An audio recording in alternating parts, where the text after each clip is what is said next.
नमस्कार दोस्तों, मैं कुलदीप राणा। आज की हमारी इस घटना की शुरुआत होती है उत्तर प्रदेश के मेरठ जिले से। मेरठ जिले में एक अतराड़ा नाम का गांव पड़ता है और इसी अतराड़ा गांव में रहने वाली मधु देवी जो कि एक विधवा महिला होती है, देखने में काफ़ी खूबसूरत महिला भी होती है।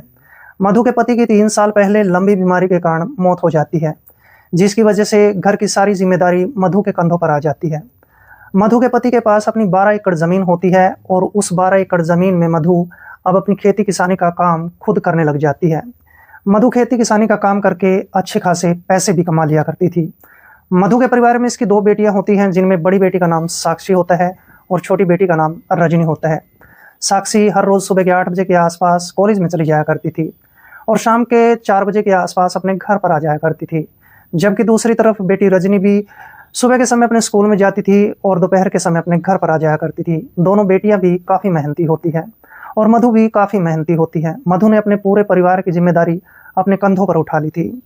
लेकिन मधु की दोनों बेटियां साक्षी और रजनी मधु को अक्सर एक ही बात कहती थी कि माँ, खेती किसानी का काम करना छोड़ दो, क्योंकि खेती किसानी का काम तुम्हें शोभा नहीं देता है। लेकिन माँ मधु देवी अपनी दोनों जवान बेटियों को कहने लगती है कि बेटी, मैं अपने खेत में ही खेती किसानी का काम करती हूँ, मैं किसी दूसरे खेत में खेती किसानी का काम नहीं करती हूँ। और इस तरह से मधु देवी अपनी दोनों बेटियों को चुप करा दिया करती थी। लेकिन थोड़ा सा वक्त गुजर जाने के बाद मधु अब इस बात को सोचने लग जाती है कि उसकी दोनों बेटियां बड़ी हो चुकी हैं और आगे भविष्य में चलकर उनकी शादी में रुकावट पैदा हो सकती है। अगर मैं ये खेती लगातार करती रहूंगी तो फिर कोई भी लड़का मुझे अपनी बेटियों के लिए नहीं मिलने वाला है। इस तरह से जैसे ये ख्याल इस महिला के मन में आने लग जाते हैं तो ये महिला मधु देवी सोचने लगती है कि मुझे अब कोई दूसरा काम धंधा कर लेना चाहिए। इस तरीके से शाम का वक्त होता है। शाम के 5 बजे के आसपास दोनों बेटियां घर में बैठी होती हैं और इसके बाद मधु अपनी बड़ी बेटी साक्षी को कहने लगती है कि बेटी, मैं कोई दूसरा काम धंधा करना चाहती हूँ, मैं खेती किसानी का काम छोड़ दूंगी। साक्षी कहने लगती है कि माँ, गांव के अंदर कोई भी कपड़े की दुकान नहीं है, तुम ऐसा करो, कपड़े की दुकान खोल लो, तुम्हारी दुकान अच्छी खासी चल सकती है। लेकिन खेती किसानी का काम भी मत छोड़ो, खेती किसानी का काम करने के लिए कोई अच्छा सा नौकर रख लो। ये बात माँ मधु को काफ़ी पसंद आ जाती है। मधु अपनी बेटियों को कहने लगती है कि ठीक है, पहले मैं किसी नौकर की तलाश कर लेती हूँ और इसके बाद मैं अपनी दुकान भी खोल लूँगी।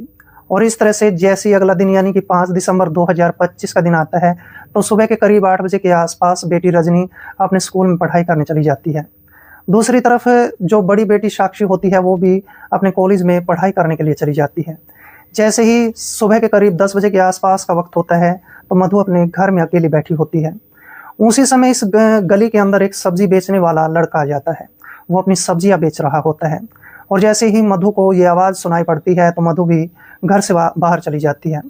उस सब्जी बेचने वाले लड़के के पास चली जाती है और उसकी तरफ देखना शुरू कर देती है। उस सब्जी बेचने वाले लड़के का नाम अनिल होता है। अनिल जो कि 24 वर्षीय बड़ा ही नौजवान लड़का होता है। अब जैसे ये महिला उस नौजवान लड़के को देखती है तो मधु की जो नज़रें होती हैं उस लड़के पर टिक जाती है। मधु उस लड़के अनिल को देखकर, उसके हष्ट पुष्ट बलवान शरीर को देखकर उसकी तरफ आकर्षित होने लग जाती है। मधु सोचने लग जाती है कि ये लड़का अगर मेरे घर में यानी कि मेरे खेत में नौकरी का काम करना शुरू कर देगा तो इससे मेरे घर का काम अच्छे तरीके से चल सकता है। ये मेरी खेती किसानी का काम भी संभाल लिया करेगा और साथ में मुझे भी संभाल लिया करेगा। जब ऐसे ऐसे विचार इस महिला के मन में आने लग जाते हैं तो मधु उस अनिल सब्जी बेचने वाले को कहने लगती है कि अनिल, तुम महीने में कितने पैसे कमा लेते हो? अनिल थोड़ी देर सोचने के बाद कहने लगता है कि मालकिन, मैं 12 से 13 हज़ार रुपये सब्जी बेचकर महीने में कमा लेता हूँ। इसके बाद ये मधु देवी इस अनिल नाम के लड़के को कहने लगती है कि अगर तुम मेरे खेतों में कामकाज करोगे तो मैं महीने में तुम्हें 16,000 रुपये दे दिया करूँगी। अब जैसे ही अनिल 16,000 रुपयों की बात को सुनता है तो बड़ा हैरान रह जाता है। अनिल थोड़ा लालची किस्म का लड़का होता है। अनिल सोचने लगता है कि शायद मुझे इसके खेतों में कामकाज कर लेना चाहिए। और वैसे भी अनिल अपने कामकाज से काफ़ी परेशान हो चुका होता है। अनिल अब इस महिला को कहने लगता है कि मैं कल से ही तुम्हारे खेत में कामकाज करना शुरू कर दूंगा। और इस तरह से महिला मधु देवी बेहद खुश हो जाती है। मधु इससे अपना भी काम निकालना चाहती थी, दूसरी तरफ खेत का भी कामकाज करवाना चाहती थी। और अनिल एक सीधा साधा लड़का होता है। वो हाँ करने के बाद अपने घर पर वापस चला जाता है। जैसे शाम का वक्त होता है तो मधु की दोनों बेटियां भी घर पे आ जाती हैं और इसके बाद मधु अपनी बेटियों को कहने लगती है कि बेटी, नौकर मुझे मिल चुका है, वो कल से ही हमारे कामकाज पर आने वाला है। जो मधु की बड़ी बेटी साक्षी होती है, जैसे ही नौकर की बात को सुनती है तो साक्षी की खुशी का कोई भी ठिकाना नहीं रहता है। साक्षी का चरित्र भी कुछ ठीक नहीं होता है। साक्षी भी अपने मन में कुछ न कुछ योजना बनाना शुरू कर देती है।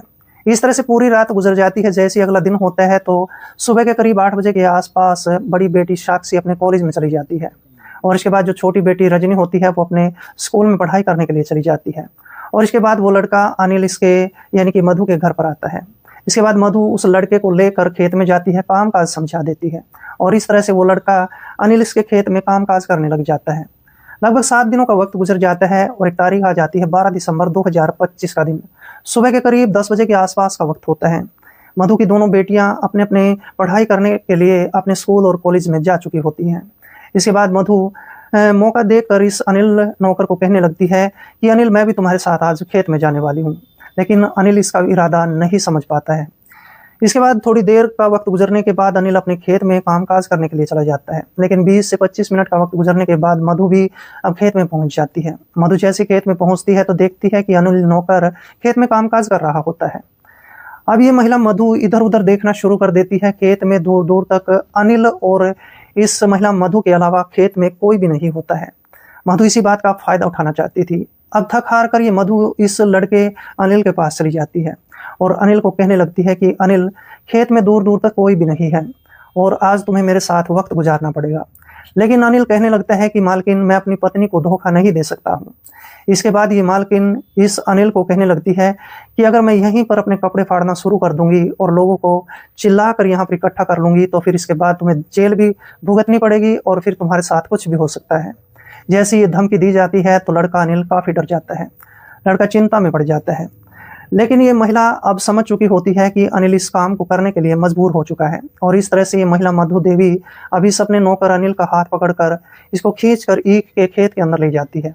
ईख के खेत के अंदर ले जाने के बाद ये महिला इस लड़के के साथ बिना इसकी रजामंदी से गलत रिश्ते कायम करने लग जाती है, और मधु देवी इस लड़के के साथ तब तक इस गलत काम को करती है जब तक मधु देवी का मन नहीं भर जाता है। मधु देवी इस गलत काम को लगातार अंजाम देती चली जाती है, और जैसे ही इसका ये काम खत्म हो जाता है तो ये महिला मधु देवी अपने पास कुछ पैसे भी रखती थी, थोड़े से पैसे उसको देती है और कहती है कि अब तो जब भी मेरा मन करेगा मैं खेत में आ जाया करूंगी और तुझे मेरे साथ अपना वक्त गुजारना पड़ेगा। अनिल नौकर डर जाता है, घबरा जाता है। अनिल इसके सामने चूं तक नहीं कर सकता था, वह कुछ भी नहीं बोल सकता था। और इसके बाद ये महिला अपने इस काम को अंजाम देने के बाद अपने घर पर आ जाती है। दूसरी तरफ नौकर अनिल भी अपने कामकाज में व्यस्त हो जाता है। पूरा दिन कामकाज किया जाता है। शाम को 6 बजे के आसपास थक हार कर अनिल अब मधु देवी के घर पर आ जाता है। मधु देवी के घर का दरवाज़ा खटखटाया जाता है, लेकिन आज घर में मधु नहीं होती है। मधु पड़ोसन के घर पर गई हुई थी, जबकि मधु की छोटी बेटी रजनी भी अपनी सहेली के घर पर गई हुई थी। लेकिन घर के अंदर साक्षी बिल्कुल अकेली होती है। जैसे ही घर के दरवाजे पर दस्तक की आवाज़ को साक्षी सुनती है तो साक्षी घर का दरवाज़ा खोल देती है। साक्षी देखती है कि घर के सामने उनका नौकर अनिल खड़ा होता है, और अनिल को देखकर साक्षी की जो नीयत होती है वो खराब हो जाती है। साक्षी सोचने लग जाती है कि घर के अंदर इतना नौजवान नौकर है, क्यों न इस नौकर को किसी न किसी तरीके से हासिल कर लिया जाए। इसके बाद नौकर अनिल साक्षी को कहता है कि खेत का काम आज का खत्म हो चुका है, मैं अपने घर पर जा रहा हूँ। इसके बाद नौकर अनिल अपने घर की तरफ चला जाता है। लेकिन अब साक्षी सोचने लग जाती है कि कुछ भी करके इस नौकर को बस हासिल करना है, और इस तरीके से 7 दिनों का वक्त गुजर जाता है। एक तारीख आ जाती है 19 दिसंबर 2025 का दिन। सुबह के करीब 7 बजे के आसपास का वक्त होता है। मधु देवी की माँ कल्याणी देवी मधु के पास फोन कॉल करती है। मधु को कहती है कि बेटी, मेरी तबीयत खराब रहती है तो 2 दिनों के लिए मेरे घर पर आ जा। मधु जैसे अपनी माँ कल्याणी की बात को सुनती है तो फिर फ़ोन को काट देती है, और फिर इसके बाद मधु अपनी दोनों बेटियों को कहने लगती है कि बेटी, मुझे अपनी माँ के घर पर जाना है। मेरी माँ यानी तुम्हारी नानी कल्याणी काफ़ी बीमार है, 2 दिनों के लिए मुझे वहाँ पर जाना पड़ेगा। तुम दोनों में से एक अगर कोई सी भी मेरे साथ जाना चाहती हो तो तैयार हो जाओ। अब रजनी कहने लगती है कि माँ, मैं तेरे साथ जाऊँगी। और इस तरह से अब रजनी और मधु दोनों कल्याणी के घर पर जाने के लिए तैयार हो जाती है। लेकिन साक्षी अपने मन में ठान चुकी होती है कि आज वो कॉलेज में नहीं जाएगी, बल्कि आज वो अपने घर में किसी घटना को अंजाम देने वाली होती है। इस तरह से आधे घंटे का वक्त गुजरने के बाद मधु अपनी बेटी रजनी को लेकर अपने मायके में चली जाती है, और 1 घंटे का वक्त गुजरने के बाद अब घर के दरवाजे पर दस्तक होती है। साक्षी जैसे ही अपने घर का दरवाज़ा खोलती है तो देखती है कि नौकर अनिल घर के दरवाजे पर खड़ा होता है। इसके बाद साक्षी अपने इस नौकर को अपने घर के अंदर बुला लेती है और अपने घर का मुख्य दरवाज़ा बंद कर लेती है। साक्षी अपने नौकर अनिल को कहने लगती है कि आज हम दोनों शहर में जाने वाले हैं, एक होटल में जाने के बाद हम दोनों वक्त गुजारने वाले हैं। लेकिन यहाँ पर अनिल नौकर साफ साफ मुकर जाता है। वह कहने लगता है कि मालकिन की गैर हाजिरी में तुम मुझसे ये गलत काम करवाना चाहती हो, लेकिन मैं ये गलत काम करने वाला नहीं हूँ। लेकिन साक्षी अपनी माँ के नक्शे कदम पर चल चुकी होती है। साक्षी भी अपनी माँ की तरह इसको धमकी देती है और कहती है कि इस समय तुम मेरे घर के अंदर खड़े हो, मैं यहाँ पर चिल्लाकर शोर मचाकर कपड़े फाड़कर पड़ोसियों को इकट्ठा कर लूंगी और उसके बाद तुझे जेल के अंदर डलवा सकती हूँ। नौकर अनिल थर थर कांपने लगता है। नौकर अनिल सोचने लग जाता है कि ये लड़की कुछ भी कर सकती है, मुझ पर गलत इल्जाम लगाकर मुझे जेल में भी डलवा सकती है। अनिल वहां पर चुपचाप खड़ा रह जाता है। साक्षी अब इसकी सारी बातों को समझ जाती है और इस तरह से अब साक्षी इसको कहने लगती है कि जल्दी से तैयार होकर गांव के बस अड्डे पर आ जाना, मैं वहीं पर तुम्हारा इंतजार कर रही हूँ। अनिल घर पे जाता है, कपड़े चेंज करता है। कपड़े चेंज करने के बाद गांव के बस अड्डे पर आ जाता है, जहां पर साक्षी उसका पहले से इंतजार कर रही होती है। इसके बाद साक्षी अपने इस नौकर अनिल को एक ऑटो रिक्शा में बैठाती है और फिर दोनों शहर की तरफ चल पड़ते हैं। कुछ मिनटों का वक्त गुजरने के बाद शहर में भी पहुंच जाते हैं। इसके बाद ये लड़की साक्षी किसी होटल का तलाश करना शुरू कर देती है और जैसे इसको होटल मिल जाता है तो लड़की साक्षी उस होटल में जाती है। होटल के मालिक से मिलती है, कई गुने ज़्यादा पैसे देकर वहां पर एक कमरा ले लिया जाता है। जैसे ही साक्षी को कमरा मिलता है तो अनिल नौकर को लेकर उस कमरे के अंदर चली जाती है और इसके बाद कमरे का दरवाज़ा बंद कर लिया जाता है और इस तरह से नौकर अनिल की बिना रजामंदी के ये लड़की साक्षी इसके साथ गलत रिश्ते कायम करने लग जाती है और साक्षी इस गलत काम को तब तक करती है जब तक इसकी मन की पूरी इच्छाएं पूरी नहीं हो जाती है। और जैसे ही इसके मन की सारी इच्छा पूरी हो जाती है तो ये लड़की साक्षी इसको कहने लगती है कि मैं तुझे हर महीने कुछ ज़्यादा पैसे दिया करूंगी, लेकिन जब भी मैं तुझे होटल में लेकर आऊंगी तुझे आना पड़ेगा। और इस तरह से साक्षी अपने पर्स से कुछ पैसे निकालती है और अपने नौकर अनिल को दे देती है। जैसे ही दोनों का ये काम खत्म होता है तो साक्षी और अनिल नौकर ये दोनों इस होटल से बाहर निकलते हैं। फिर से ऑटो रिक्शा पकड़ी जाती है और गाँव में पहुँच जाते हैं। गांव में पहुंचने के बाद अनिल इसके खेत में कामकाज करने के लिए चला जाता है। लड़की अपने घर पर आ जाती है। आखिरकार शाम हो जाती है। शाम के करीब 7 बजे के आसपास साक्षी अब अपनी गांव की ही एक सहेली सालू के पास फोन कॉल करती है। सालू को फोन पर बोला जाता है कि आज रात तू मेरे घर पर आ जाना, मैं तुझे कोई बहुत अच्छा गिफ्ट देना चाहती हूँ। सालू भी एक ऐसी लड़की होती है जो कि इसी की तरह होती है।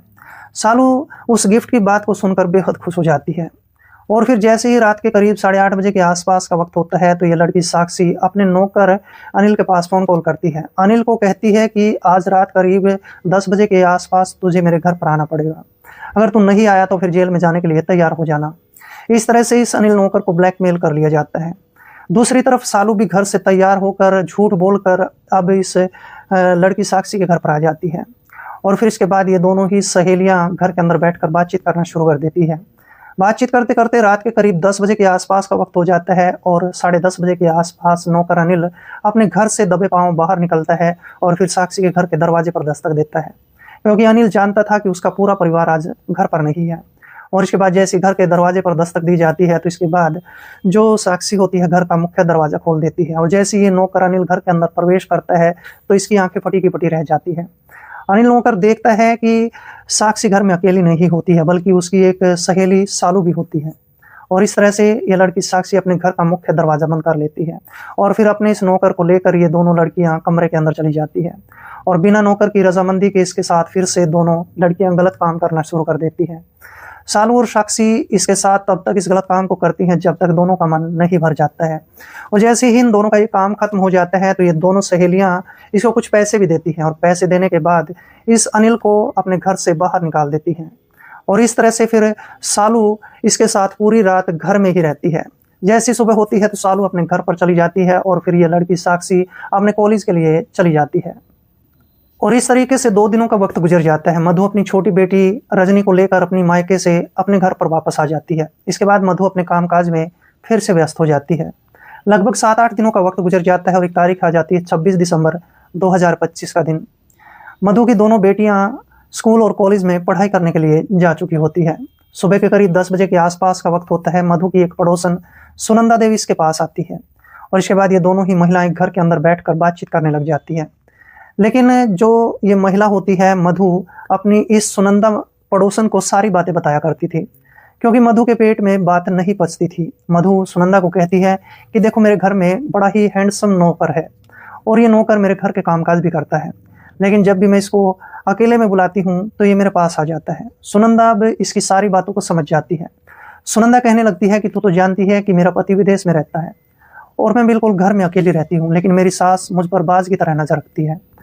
आज किसी न किसी तरीके से रात के समय तू अपने इस नौकर को बुला ले। लेकिन मधु वहां पर साफ साफ मना कर देती है। मधु कहने लगती है कि रात को मैं घर पर नहीं बुला सकती हूँ, क्योंकि मेरी दोनों बेटियां रात के समय घर पर रहती है। अगर तू कहती है तो मैं इसी वक्त उसको घर पे बुला सकती हूँ। और इस तरह से करीब 12:30 बजे के आसपास अब जो महिला मधु होती है अपने नौकर के पास फोन कॉल करती है। नौकर अनिल को बोला जाता है कि इसी समय हमारे घर पर पहुंच जाओ। अनिल मजबूर होता है। अनिल इसके बाद खेत से चलता है और इस महिला मधु देवी के घर पर आता है। मधु देवी के घर का दरवाजा खटखटाया जाता है। मधु जैसी घर का दरवाजा खोलती है तो इसके बाद इस नौकर अनिल की आंखें फटी की फटी रह जाती है। अनिल नौकर देखता है कि घर में मधु अकेली नहीं होती है, बल्कि उसकी एक पड़ोसन सुनंदा देवी होती है। और उसको देखने के बाद अनिल काफी डर जाता है। अनिल सोचने लगता है कि ये महिला, आज इस महिला के साथ भी मुझसे वही काम करवाने वाली है और होने वाला भी यही होता है। इसके बाद मधु अपने इस नौकर अनिल को कहती है कि चलो कमरे के अंदर चलते हैं। घर का मुख्य दरवाजा फिर से बंद कर लिया जाता है और फिर इसके बाद मधु और सुनंदा ये दोनों ही इस लड़के अनिल को लेकर कमरे के अंदर चली जाती हैं। इसके बाद मधु और सुनंदा अपने इस नौकर अनिल के साथ गलत रिश्ते कायम करने लग जाती है। जैसे 10 मिनट का वक्त गुजर जाता है तो उसी समय मधु के घर के दरवाजे पर फिर से दस्तक होती है। और फिर जैसे ही मधु को ये दस्तक की आवाज़ सुनाई देती है तो मधु अपने घर का दरवाज़ा खोल देती है। मधु देवी देखती है कि उसके सामने उसकी छोटी बेटी रजनी खड़ी होती है। रजनी रो रही होती है। रजनी काफ़ी परेशान होती है। मधु अपनी बेटी रजनी को कहने लगती है कि ऐसी कौन सी बात है, तू स्कूल से क्यों आ गई है। रजनी कहती है कि मेरी तबीयत बेहद ख़राब है, जिसकी वजह से मुझे स्कूल में चक्कर आ गए थे और इसी वजह से मैं घर पर आई हूँ। और इस तरह से जो छोटी बेटी रजनी होती है वो घर के अंदर प्रवेश कर जाती है। रजनी जैसे ही कमरे के अंदर जाती है तो कमरे का नज़ारा ही कुछ और होता है। रजनी देखती है कि सुनंदा और उनका नौकर अनिल आपत्तिजनक स्थिति में लेटे हुए थे और इन दोनों को आपत्तिजनक स्थिति में लेटे हुए देखकर रजनी की आंखें फटी की फटी रह जाती है। लेकिन रजनी ना तो अपने नौकर अनिल को कुछ कहती है और ना ही सुनंदा देवी को कुछ कहती है। लेकिन लड़की जो रजनी होती है वो सारी बातें समझ चुकी होती है। रजनी सोचने लगती है कि हमारी पीठ के पीछे हमारी माँ हमारे ही इस नौकर के साथ गलत काम करती है। लेकिन रजनी नहीं जानती थी कि नौकर जो अनिल है उसका इसमें कोई भी दोष नहीं होता है। और इस तरह से रजनी अब अपने मन में ठान चुकी होती है कि कोई ना कोई घटनाक्रम को अंजाम देना ही पड़ेगा। आज के समय में तो रजनी चुपचाप खड़ी रह जाती है, अपनी माँ को कुछ भी नहीं कहती है। थोड़ी देर के बाद अनिल, नौकर और सुनंदा ये दोनों ही इस घर से बाहर निकलकर अपने अपने काम पर चले जाते हैं। जैसे 2-3 दिन का वक्त गुजर जाता है तो फिर जो लड़की रजनी होती है वो अपने घर पर बैठी होती है। उसी समय साक्षी की जो सहेली शालू होती है वो घर पर आ जाती है। शालू रजनी को कहने लगती है कि चलो मुझे कहीं पर जरूरी काम से जाना है तो मेरे साथ चल पड़ो। रजनी अब शालू के साथ चल पड़ती है। लेकिन बीच रास्ते में शालू देवी रजनी को कहने लगती है कि रजनी, तुम्हारे घर के अंदर बड़ा ही हैंडसम नौकर है और वो नौकर बहुत ही अच्छा लगता है। लेकिन रजनी कहने लगती है कि वो हमारे घर का नौकर है, वो तुम्हें अच्छा क्यों लगता है। इसके बाद जो शालू होती है वो अपनी पूरी बात इस लड़की रजनी को बताती है। शालू कहने लगती है कि एक दिन मैं और तुम्हारी जो बड़ी बहन है साक्षी इसको लेकर खेत में भी गए थे और एक होटल में भी लेकर गए थे। रजनी जैसे ही शालू की बातों को सुनती है तो गुस्से में आग बबूला हो जाती है। रजनी इसकी बातों पर यकीन नहीं करती है। रजनी कहने लगती है कि तुम झूठ बोल रही हो, मेरी जो बहन है साक्षी वो ऐसा नहीं कर सकती है। लेकिन शालू अपनी पूरी कहानी को इसके सामने रख देती है और इस तरह से रजनी को अब यकीन आ चुका होता है। अब रजनी सोचने लगती है कि उसकी माँ भी हमारे नौकर के साथ गलत रास्ते पर चल पड़ी है। दूसरी तरफ उसकी जो बड़ी बहन साक्षी है वो भी गलत रास्ते पर चल पड़ी है। माँ बेटी दोनों ही गलत रास्ते पर चलते हुए ये नहीं सोच रही है कि आने वाले भविष्य में हमारा भविष्य क्या होगा। जब ऐसे ऐसे ख्याल रजनी के मन में आने लग जाते हैं तो रजनी अब किसी बहुत बड़े घटनाक्रम को अंजाम देने के बारे में सोचने लग जाती है। और इस तरीके से एक तारीख आ जाती है 2 जनवरी 2025 का दिन। रात के करीब 8 बजे के आसपास का वक्त होता है। मधु अपनी दोनों बेटियों के लिए खाना तैयार करती है, अपने लिए भी खाना तैयार करती है।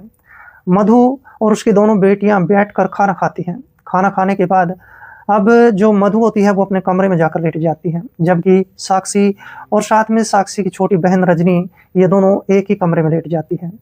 लेकिन रजनी साक्षी को पूछने लगती है कि साक्षी, तो हमारे ही नौकर के साथ गलत काम क्यों करती है। लेकिन साक्षी वहाँ पर अपनी छोटी बहन रजनी को समझाते हुए कहने लगती है कि देखो, हमारे घर में सिर्फ एक ही नौकर है, अगर तुम भी उसके साथ वक्त गुजारना चाहती हो तो मुझे बताओ। जैसे ही रजनी अपनी बड़ी बहन साक्षी की इन बातों को सुनती है तो गुस्से में पागल हो जाती है। रजनी कहने लगती है कि तुमसे तो बात ही करना बेकार है। और इसके बाद आधे घंटे का वक्त गुजर जाने के बाद जो रजनी होती है वह अपने मन में ठान चुकी होती है कि आज तो इन दोनों माँ बेटियों का काम तमाम करना है। रात के करीब 11:30 बजे के आसपास रजनी देखती है कि उसकी बहन साक्षी गहरी नींद में सो चुकी होती है। उसकी माँ मधु देवी भी गहरी नींद में सो चुकी होती है। और इसके बाद रजनी अपनी एक रसोई में जाती है, सब्जी काटने का चाकू वहां से उठा लेती है। चाकू उठाने के बाद वह अपनी माँ मधु देवी के कमरे में जाती है। मधु के कमरे में जाने के बाद सबसे पहले वो अपनी माँ का गला चाकू के साथ रेत देती है। जैसे ही मधु का गला काट दिया जाता है तो उसके मुंह से एक चीख तक नहीं निकलती है। और फिर रजनी इस घटनाक्रम को अंजाम देने के बाद अपनी बहन साक्षी के कमरे में चली जाती है। साक्षी के कमरे में जाने के बाद अब अपनी बहन साक्षी का गला भी चाकू के साथ काट देती है। और इस पूरे घटनाक्रम को अंजाम देने के बाद लड़की रात के करीब 2-2:30 बजे के आसपास नज़दीकी पुलिस स्टेशन में पहुंच जाती है। और जैसी लड़की पुलिस स्टेशन में पहुंचती है, पुलिस दरोगा से मिलती है और दीपक कुमार पुलिस दरोगा को अपनी पूरी कहानी सुनाती है, तो पुलिस वालों के भी रोंगटे खड़े हो जाते हैं। साथ में लड़की वो धारदार चाकू भी लेकर गई थी। और इसके बाद पुलिस इस लड़की रजनी के घर पर आती है। घर पे आने के बाद साक्षी और मधु का, इन दोनों का शव अपने कब्जे में लेती है। दोनों को पोस्टमार्टम के लिए भेज दिया जाता है। और फिर इसके बाद जो पुलिस होती है रजनी के खिलाफ चार्जशीट दायर कर लेती है। लेकिन ये बात भविष्य के घर में छिपी है कि जज साहब आखिरकार रजनी को क्या सजा सुनाने वाले हैं। लेकिन इस पूरे घटनाक्रम के दौरान रजनी ने अपनी माँ मधु देवी और अपनी बड़ी बहन साक्षी के साथ जो किया, क्या वो सही था या गलत था, कमेंट बॉक्स में जरूर लिखें। मिलते हैं दोस्तों किसी ऐसे घटनाक्रम के साथ, तब तक के लिए दोस्तों जय हिंद, वंदे मातरम।